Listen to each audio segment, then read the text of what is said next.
Today, everyone is talking about a 55,000% opportunity in AI, and it's not the chips. It's something called CPO, or co-packaged optics. Here's a video explaining CPOs. AI development often seems to move at the speed of light. To keep up this pace, the data powering it must too. That's where co-packaged optics, or CPO, comes in. CPO is transforming AI data centers by bringing electrical and optical signals into unprecedented proximity. If you imagine that data is cargo, traditional networking is like trying to ship from an inland factory to a distant port. CPO is like building a waterfront factory with an integrated dock. The cargo travels quickly from origin to destination, saving time, reducing energy use, and avoiding risks. Some are saying this goes from basically zero to a $90 billion market in just a few years. But here's the problem. They might not be wrong. They might just be early. And if you don't understand the difference, you're gonna miss the real opportunity. So here's the argument. The total market for optical technology in data centers is expected to rise significantly. We're talking about going from around $15 billion to over $150 billion. CPO is supposed to be one of the biggest pieces, driven by companies like Nvidia and Broadcom and hyperscalers racing to build AI infrastructure. And the idea is simple. AI is scaling so fast that the way chips communicate, it has to change. But here's what most people still don't fully understand. AI doesn't have a chip problem anymore. It has a connection problem, because when companies like Nvidia build AI clusters, you're not dealing with one chip. You're dealing with thousands of GPUs, all trying to communicate at the same time. And the bottleneck is not compute, it's the traffic between them. Think about it like this.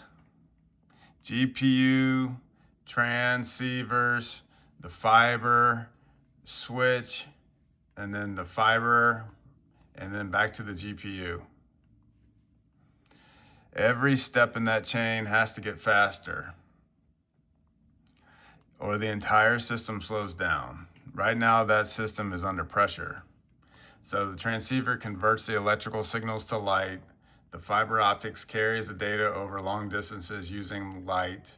The switch routes the data to the right destination, and then it goes back, carries data over long distances using light, and then gets back to the GPU, receives the data, and keeps AI computing. Because the old system, which was copper wires, is hitting limits. Has too much heat, too much power, and not enough bandwidth. So the industry is shifting to light, because light can move data faster with less heat over longer distances. And this is where things start to get interesting. You have AI supply versus demand, because some estimates suggest that the industry could be 40 to 60% short on optical supply over the next few years. It's not chips, it's optical components. And this is where most people get confused, because they're mixing up what's happening today versus what's going to happen in the future. This system works in layers. Companies like Broadcom, Marvell Technology, they build switches, transceivers, and networking infrastructure. And this is what's scaling today. You don't need the future to happen for these companies to make money. Companies like Sivers Semiconductors, Lumentum Holdings, and Coherent, these companies make the lasers, the actual light. And here's the reality. No lasers, no optics, no AI scaling. This is where shortages can happen. And when there's a bottleneck, that's where the opportunity lies. And then you have CPO, where optics get integrated directly with the chip. Faster, more efficient, lower power. This is what companies like Nvidia and Broadcom are pushing towards. But this is not what's scaling today. This is what might scale next. And this is what people get wrong. People think this happens in 2 years. It doesn't. 2020, 2025, you had testing, R&D prototypes. 2026, you had early development. And then 2027, you had early scaling and beyond. And one thing most people don't realize, these systems don't change overnight. Design cycles in data centers can take years, so it's not a switch. People quote massive numbers, but those are total market estimates, not actual revenue. Adoption takes time. And here's the uncomfortable truth. If everyone suddenly agrees on a massive opportunity, you're probably not early anymore. There's another possibility most people ignore.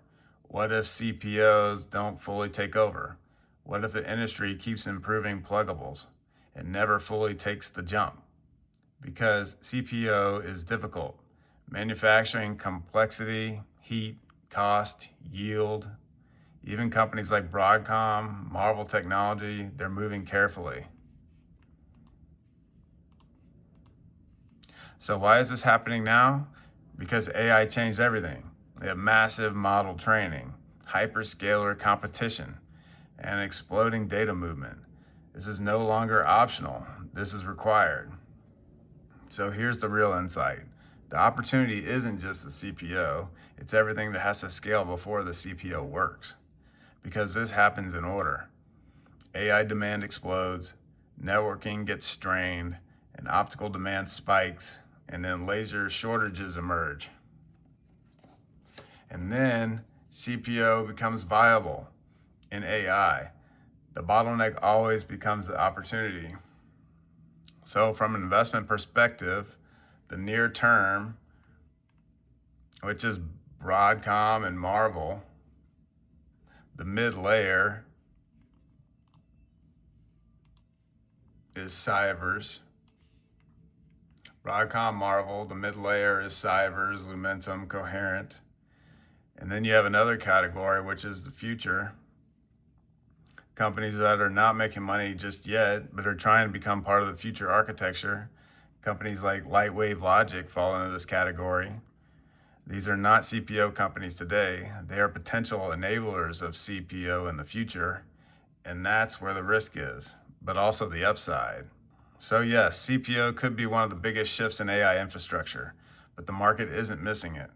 It's just pricing the timeline, and the real money is usually made in what has to scale before it. That 55,000% number, it might happen, but not the way people think. So if you're getting value from these videos like this, where we go beyond the headlines and actually understand what's happening, check out the link below for buymeacoffee.com membership. I post deeper dives, portfolio updates, and early ideas there. And we'll see you in the next one.